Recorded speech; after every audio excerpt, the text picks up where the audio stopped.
Hi, I'm Noam Wasserman, Dean of the SciSim School of Business at Yeshiva University. I was a longtime professor at Harvard Business School, an entrepreneur, and a venture capitalist. I wrote the bestseller, The Founder's Dilemmas. And I'm Charlie Harari. I've been working with companies for over 10 years. And that book, The Founder's Dilemmas, and the challenges faced by the 10,000 founders in it is the basis of this podcast. We are delving into the issues faced by startups to help you avoid the pitfalls that claim so many good companies. Let's get started. Everybody, welcome back to our third of the three-part series we have on the Angel Bootcamp panel, analyzing the comments and the wisdom of our panelists. I'm here with the Dean. Dean, kick us off. Absolutely, Charlie. Great to be back with you for the third of the segments that we're doing based on the Angel Investor Bootcamp panel. The big picture things that are going to be covered in this one, and in some ways we could see it as one versus many as being a recurring theme that we're going to have. First, there is building your portfolio as an investor. Second, we're going to have from the founder, raising from lots of angels. So the flip side of that. And then third is going to be a question that we got from the audience around the current, it was going to be, you who sparked that question that we're going to be playing in this segment. So around the current investment climate and being able to hear from them about that. Watch here for some new things around the best practices that these angels are applying from VCs. We've talked about in the last episode a couple of them. There's a couple of new ones that come up here. Watch also for when investors are going to be value added versus value destroying and some of the implications for founder control. And so let's play that segment and then we'll have some thoughts after it. Can we talk for a minute about portfolio building? How do you look at your year? Is it more reactive to the deals you see? Are you looking to make a certain amount of investments? Do you try to save some money to double down on the ones that make sense? Do you stick to certain areas because you feel more comfortable in those areas? How do you go about planning your portfolios? Well, I don't have much investment experience, so I'll divert to you. You go first. It's changed a lot over the course of my lifestyle, depending on what role I was in. When I first started doing angel investing, I did everything wrong, to be brutally honest. I just got lucky. I would never make some of those investments. So it depends. If you're investing because you see a couple of good deals and you just want to take advantage of the stuff that you see, then it's really just a matter of I got money that I don't need for another 10 years or maybe not ever, and I'm going to take a chance on it. And that's okay. If you want to do it and hear the single quotes around this word, right, then you want to have enough investments that the risk of any one investment kind of cancels out in the batch. And people will give you different numbers, like how many you need to get to that point. Generally 30 or 40. I mean, that's one of the few things I remember from statistics is sample sizes of 30 to 40 become kind of okay. So let's say you figure I need a portfolio of 30 companies before the idiosyncratic risk balances out and I start to get something like a normal distribution of returns. Well, if you want to do that and you're in a fund context and you're deploying your initial checks over 3 years, so you got to make 10 investments a year. Okay, if you're an angel, that's fine. If you're a fund, usually the rule of thumb is you reserve about half of your capital to do follow-ons in the winners to double down. It seems to work pretty well without going into too much detail. So okay, whatever you need to double whatever that's going to be, and then you can work backwards. And if you could say the minimum check that most startups will take from an angel is $25,000, so times 10, $250,000 a year, times 3 for 3 years, $750,000, and then double that for your reserve to follow on, you're basically saying that you've got $1.5 million over maybe a 6-year period to build and double down on that portfolio.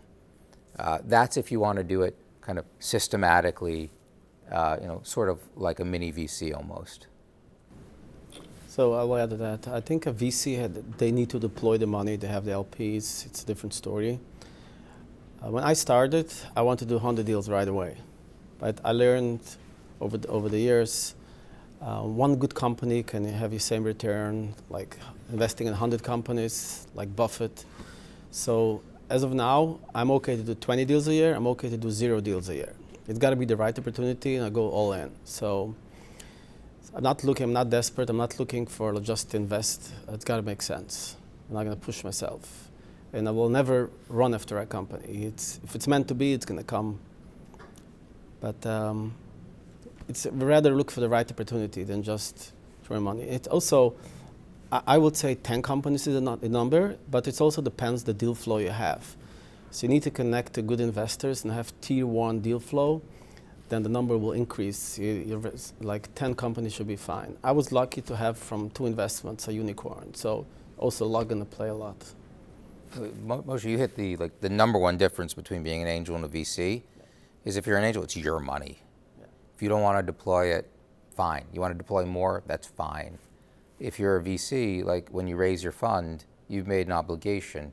You've taken on an obligation to your LPs, and you got to stick to that strategy. You got to stick to, I mean, you can't go back and say, hey, it's been great, give me more money, right? And you can't generally go back to them and say, yeah, I'm not feeling it this year, I'm just not going to spend it all.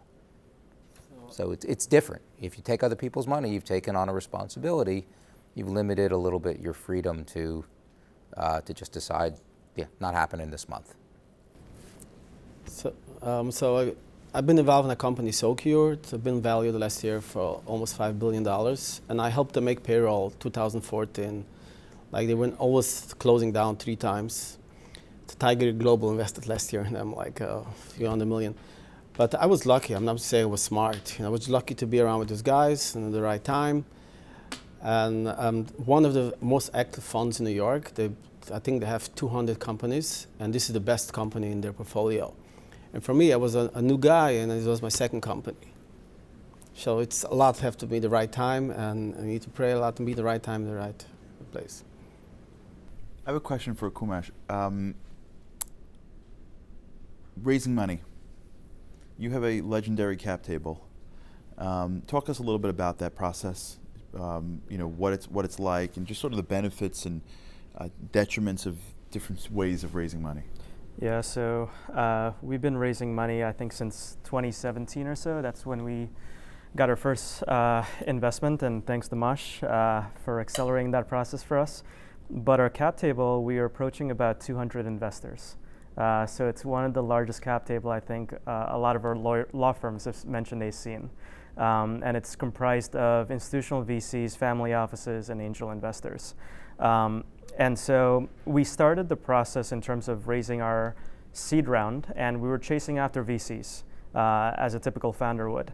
And then, of course, all the VCs are like, hey, you need more traction, you need more traction. And you as a first-time founder have no idea what traction even means. And they don't even know what traction means. They just want to see something that's going up.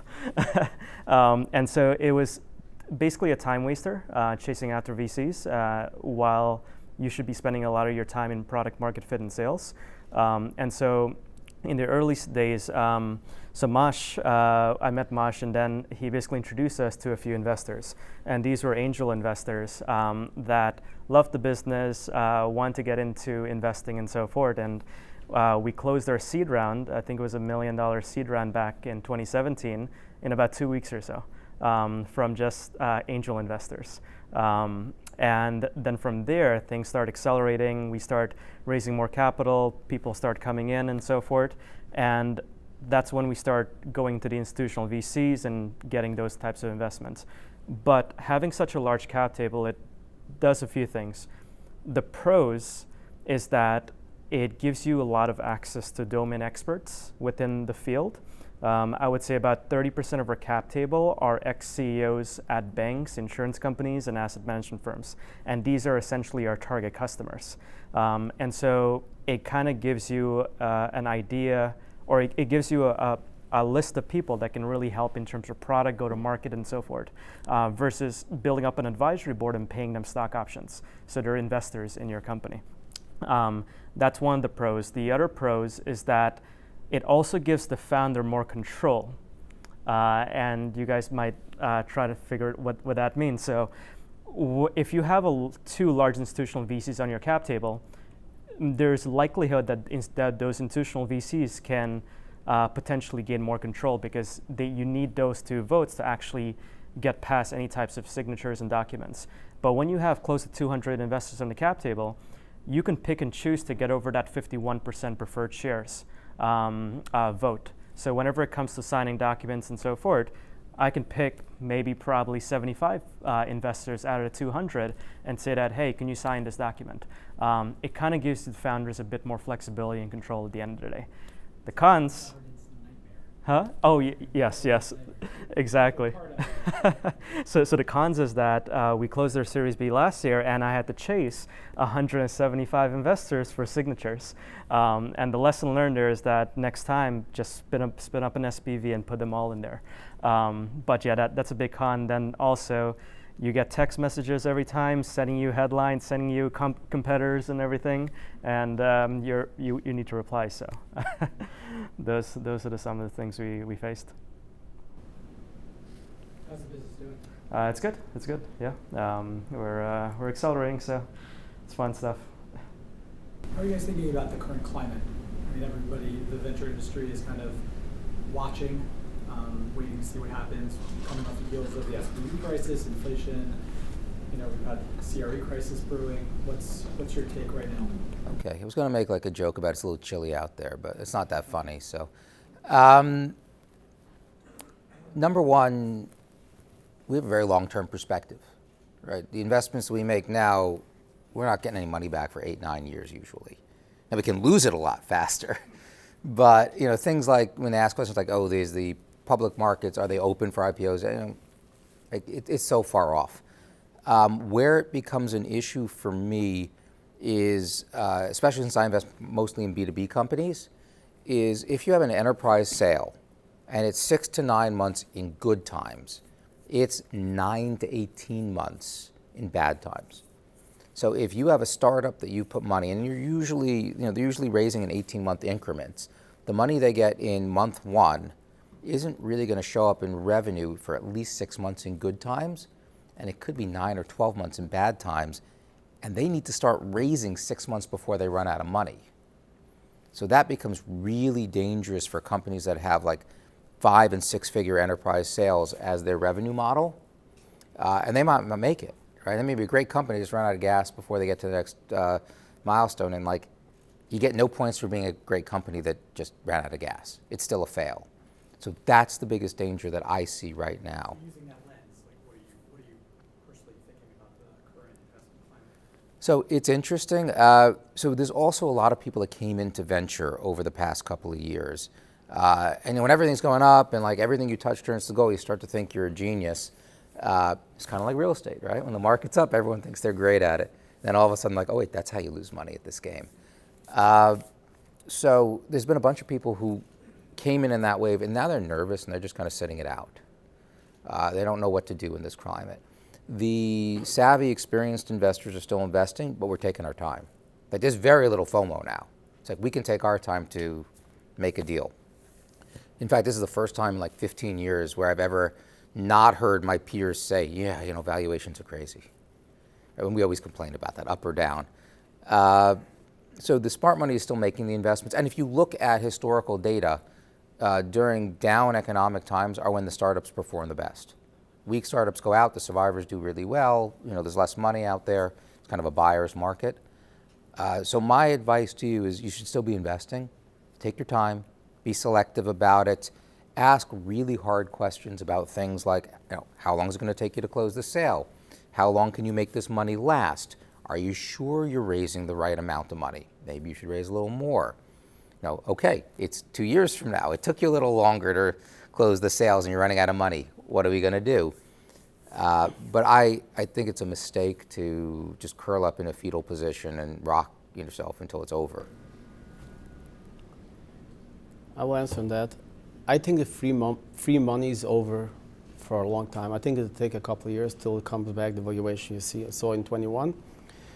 And I would definitely be much more careful, especially looking more at financials. I didn't pay so much attention before. I want to see the founders more bootstrap. I want to see they're really committed for a long time. And I want to see some of them they're excited about. because I think people don't realize the interest rate will be high for longer than people think. So that's going to eat up the valuations, and a lot of companies is not going to make it. So you're going to see a lot of companies dissolving the next 6 to 12 months. So definitely be more careful. But again, if the right opportunity come, I will throw money on it.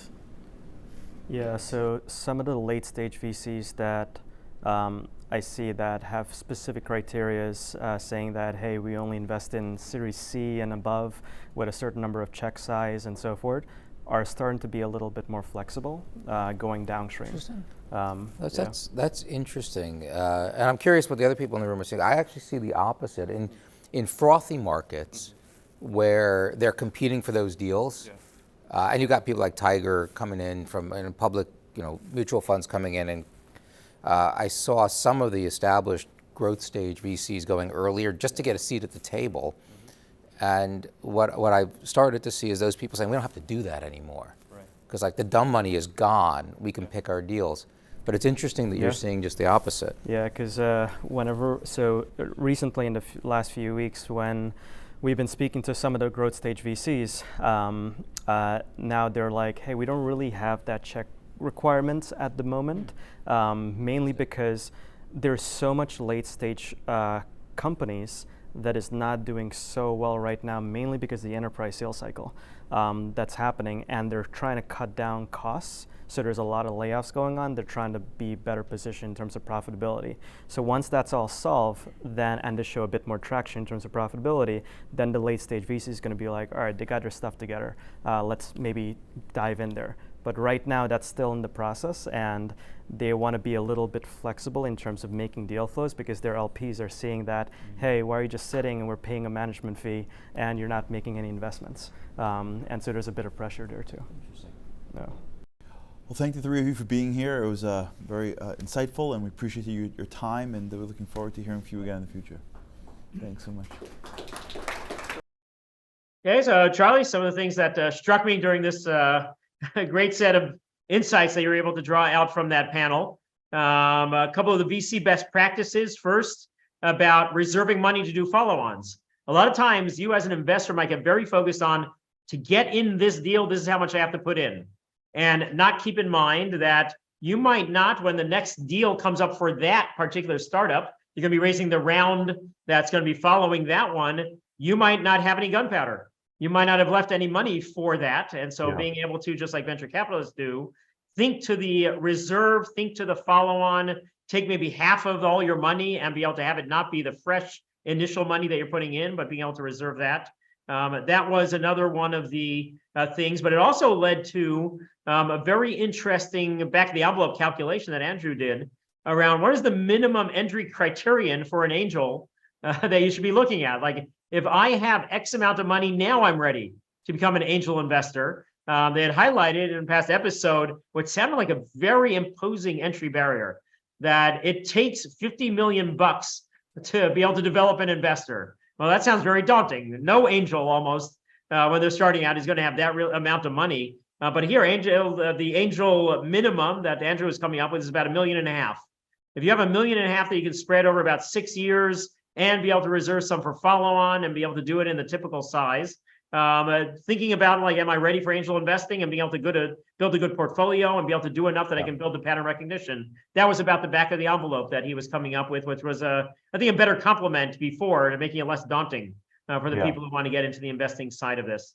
The second of the best practices is being able to understand the difference between a venture capitalist and an angel. And so the angel who is investing his own money, he doesn't have OPM, other people's money, versus the VC who has limited partners. The limited partners are going to enable and they're going to disable. So the limited partners give you more money to put to work than you can do it really as an angel investor. But they're also going to be putting on a lot of the pressures for you to keep investing, for you to not stay out of the game when things are tough. You've made an obligation to them, is what Andrew had referred to it as. If you're a VC, when you raise your fund, you've made an obligation to those limited partners. You've limited your freedom to just decide, hey, it's not happening now, I'm not going to go in and invest.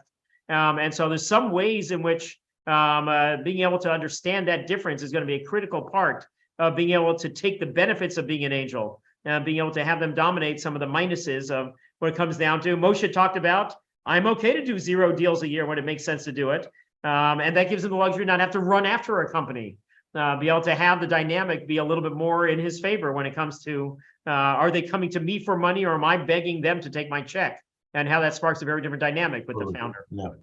There's a lot here to uncover. Let me just sort of pause on one piece of this, which is for those that are getting into investments, very much you have to watch the cash, right? You have to watch the cash register, if you will. And really where I see people get tripped up is either, like you said earlier, not appreciating the back end, not appreciating the follow-up investments, thinking that I can put a few dollars down into a company, now I have a piece of that company, and not fully understanding that there's going to be capital calls and additional money and a lot more that can potentially squeeze down your equity later on. And so having just looking at an investment, not from a place of what do they need tomorrow, but okay, if this is successful, what are they going to need and what's going to be my role? And do I have LPs and am I an angel? And how's this going to work? Because it's a very, very important conversation that has to happen early on. An angel sometimes can come in at a place where he's going to work with the founders to raise that second round. An LP comes in at a place sometimes where is the second round. But sometimes people stretch themselves to be part of, investment opportunities, not fully appreciating that investment opportunity is just one of many. And they're going to have to step in to save it. And that's another thing to think about with regards to who you're investing with and their ability and your involvement.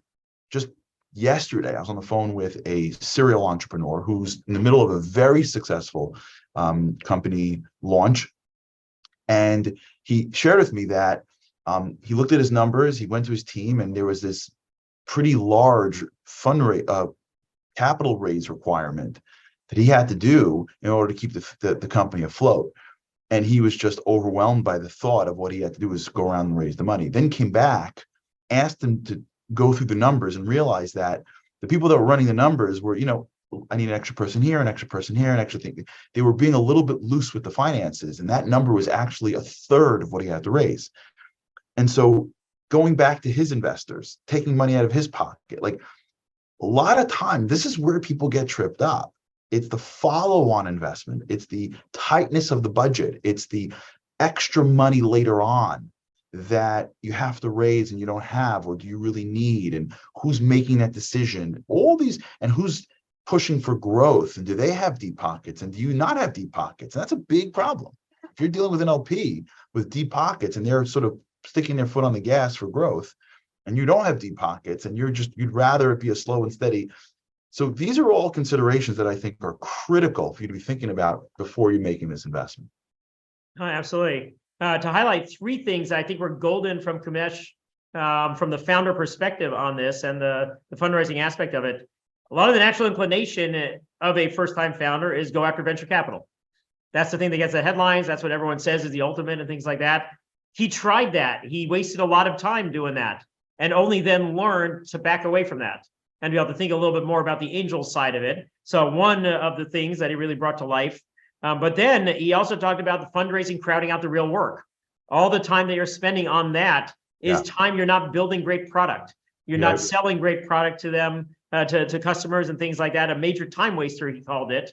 And so bringing to life that aspect of the time allocation of the founder, what is most scarce, what is the most critical, being able to make sure that those are in balance there, but also bringing to life the classic 175 to 200 angels on the cap table that he had to manage, managing the angels to keep control. He also brought to life a whole bunch of the motivation that he had for taking angel money. They increased the value to him, the domain expertise that they bring. He has a lot more people than just the 3 VCs who put the money in and have their own expertise. He has all of these CEOs who are on his cap table that he can call on and that they're increasing value by his having brought them in, but also very, very clear about the control side, about how he is able to manage his angels better than, if you will, managing a couple of VCs when they have a disagreement, how the fragmentation that he's able to have within his investor body enables him to have a little bit more control around that.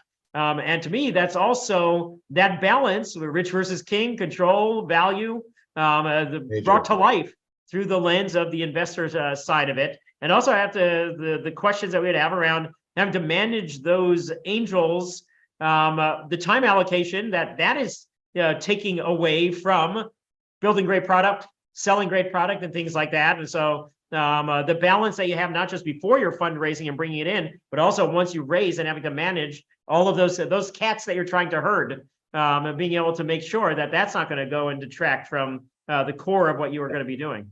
So yeah, it's just that was an interesting point, and I think that was very much for the founders out there that are listening. What was brought up there, I think, is critical just to think about. Number one is chasing money. Be very careful before you have an idea, and then the next thing is I got to go out and raise money for it. Like really, the discipline early on to make sure that you're only raising the money that you actually need is going to change the future of your ability to run this company. Like the earlier you raise the money, the lower the valuation, the more you're going to give up, and the more you're going to always be in a place where you're working with or for somebody else. One thing that I've seen great entrepreneurs do is spend time more in the outsourcing, part-timing, day workering, not necessarily getting to I need to have start hiring full-time staff until they know for sure they need to. Tremendous. You don't hire people and fire people. Most people can't do that. This isn't like a TV show. It's hard. These are human beings that are leaving their jobs and starting with you. So just being mindful of not running up the account early on is going to help you a lot. And it's going to help make that decision that you're not going to necessarily run to like VC or angels too early on. But on the flip side, and that was what Kamish said, what I thought was so fascinating, in the real estate world, that's a strategy, meaning when you look over at, strip malls, let's say, right? So you have your anchors, and then you have your small tenants, or you look at a building, right? That's probably easier. You can lease a building to one tenant that'll take 5 floors. You can lease a building to 100 tenants that'll each take a little bit of so clearly you want to get your big lease, and then you're done. You lease the building to some big law firm and you get 6 floors covered. But when you look at buildings, what you'll find is that when you spend the time with multiple tenants, you're actually in a much more secure position, because no one all goes bankrupt unless there's a crisis in the world. So when you lose one, you can replace one. And each one doesn't have as much leverage on you because it's only taking a floor, a half a floor of space. When you've got a 5-6 floor firm that's taking a big part of your building, they have a couple of bad years, they can renegotiate on you. What are you going to do, right? They leave, your building can go dark. So for the entrepreneurs that are listening, whenever you're getting small checks, that may not be the worst thing either. Like, don't necessarily get upset because someone's giving you a small check. More small checks are much harder to collect, but later on, if investor 1 wants you to go left and you want to go right, you don't have to listen to them because there's 17 investors and you don't need them to get to your majority to go forward. Whereas if you get that one big check, well, guess what? You've got a new boss. And if one day they wake up and need you to make a decision, what are you going to do? Or they're on vacation, you can't get a signature, what are you going to do? So for those that are out there, remember, be mindful in your fundraising. And even when you're fundraising, don't necessarily dismiss smaller investors. Okay. Final insight that struck me that is heading into the current investing climate part of what you were probing with them. Andrew cited a number about usually you're raising every 18 months. That actually does match my data on about how often they raise, but it is very varied. There's a huge confidence interval around that result in my analyses. And we got into with the panel a bunch of the things that you have to think of as a founder about when is going to take longer and therefore I have to adjust. And it highlights the importance of your understanding your internal operations for this particular part of fundraising. So for instance, as they talked about, if you are in B2C sales, you're in a B2C company, then it can actually be pretty quick turnaround for being able to get a sale.